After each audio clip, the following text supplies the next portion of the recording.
She says this: "Here is a story to break your heart. Are you willing?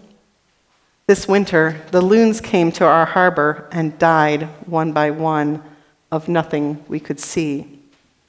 A friend told me of one on the shore that lifted its head and opened the elegant beak and cried out in the long, sweet savoring of its life, which, if you have heard it, you know is a sacred thing.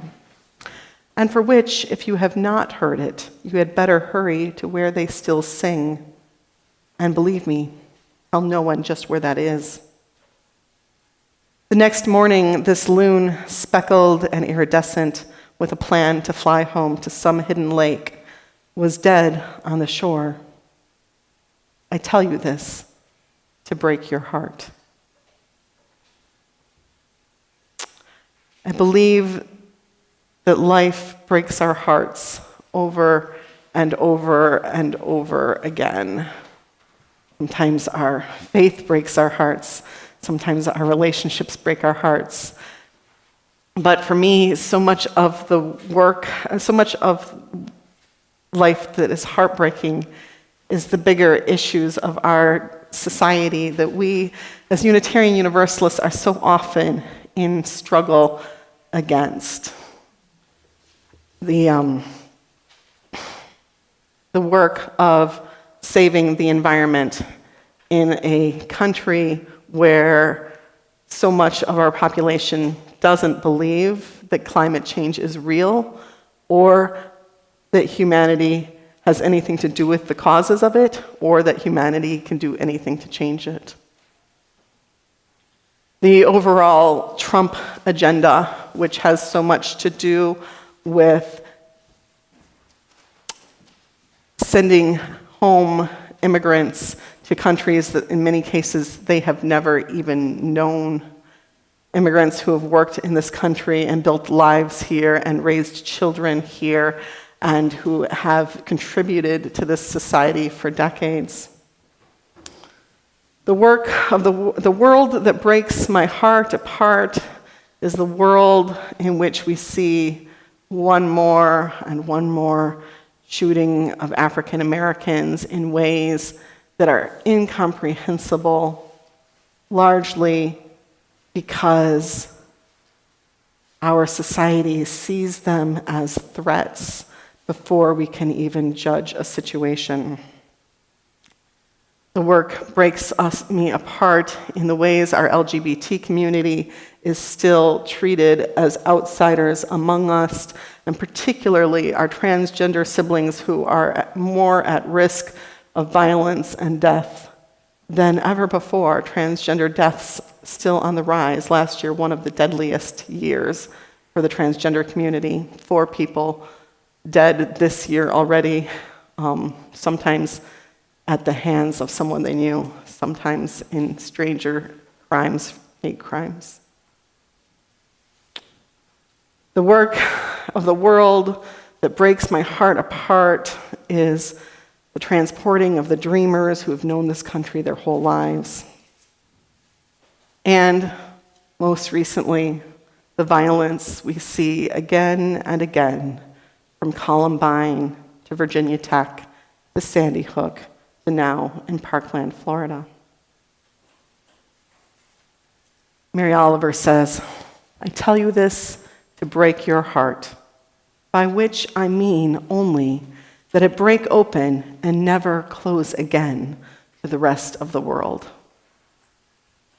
By which I mean only that it break open and never close again to the rest of the world. We come to religious community because we know that here we will find other people who share our heartbreak.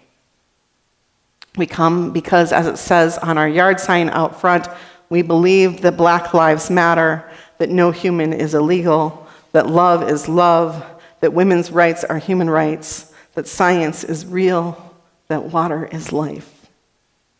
This is why we got a bump after the Trump elections.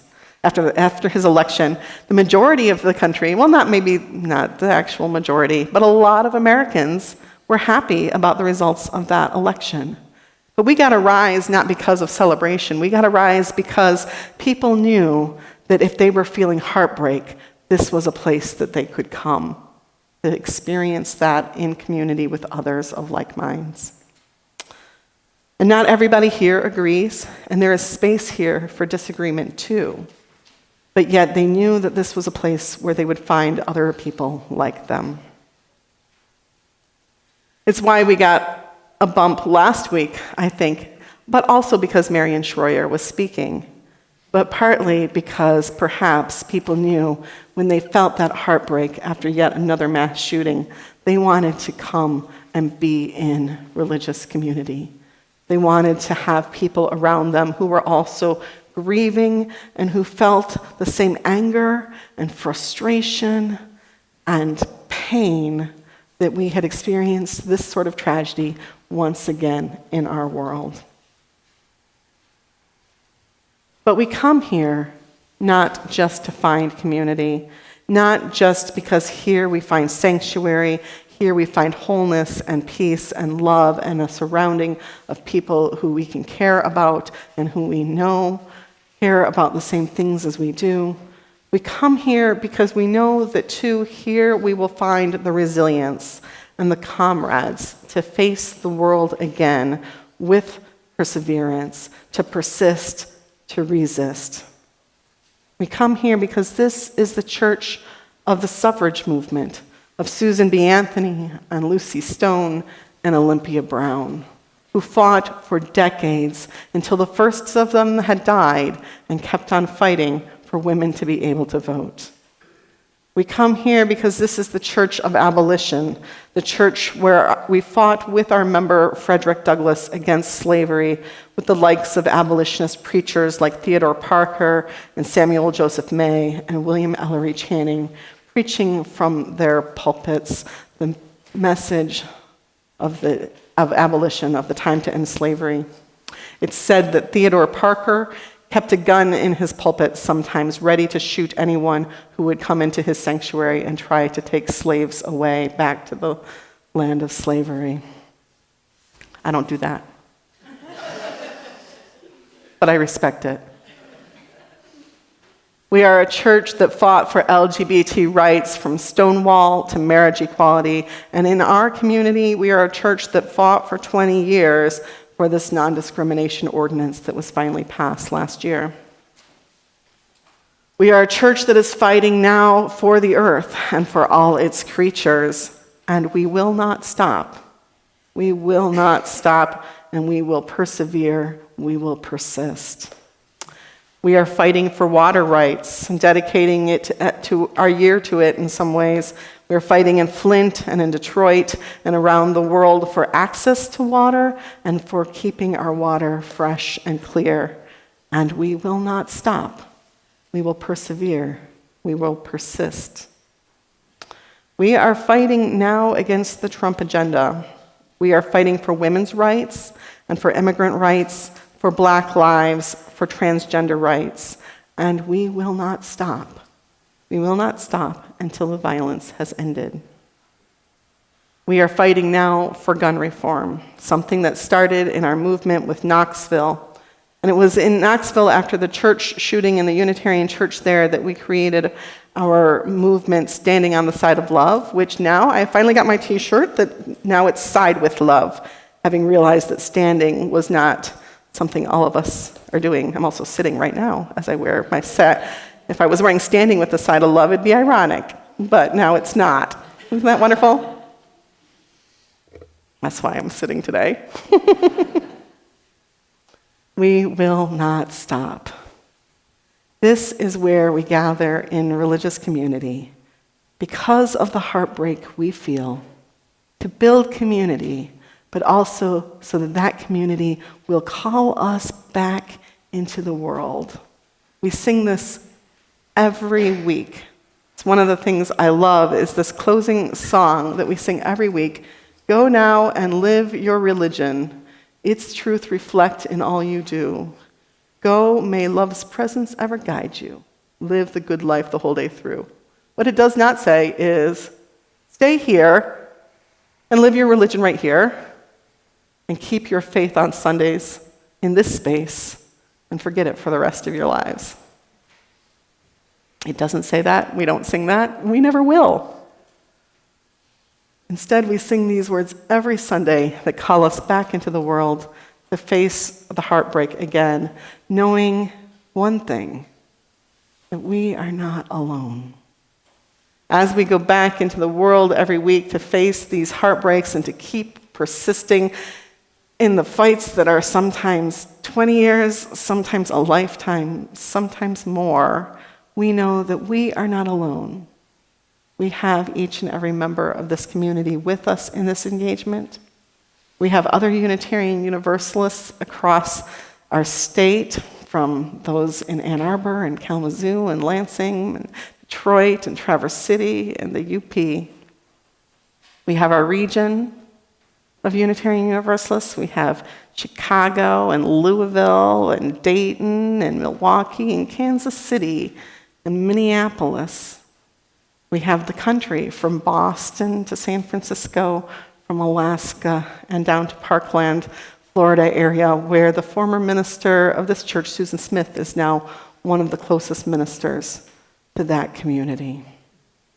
We are connected, heartstrings, to all UUs across this country, but to more.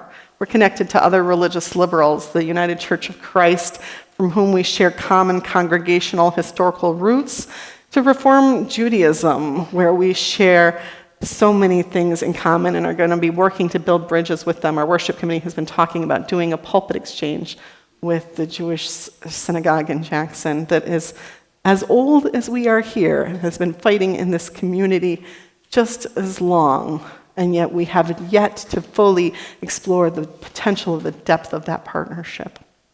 We're connected to the Free Congregationalists in Arbor Grove, with whom we've been doing more and more activities and where we share some of our members because we're of such like minds. And to all these religious faiths, the liberal Muslims, the Baha'is, who are coming again to preach here and have been here from time to time, throughout our community and throughout this nation.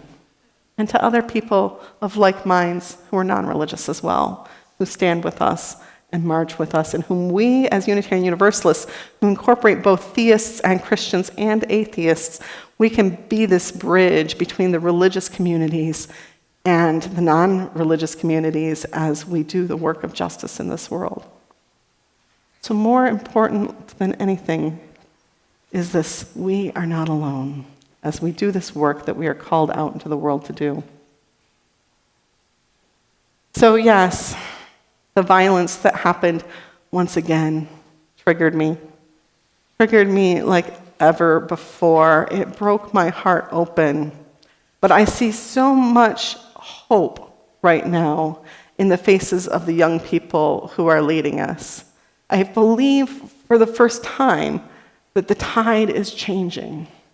And we as Unitarian Universalists may not be the ones pulling that along so much as we were in abolition or slavery. It may be our job to just get on board and follow where the young people are leading. Hopefully some of those young people are our people, but even if they're not, we're going to follow where they go. Because that is the work of religious liberalism, that is the work of Unitarian Universalism, to keep on persevering, to let our hearts be broken, and never let them close again to this world. May it be so.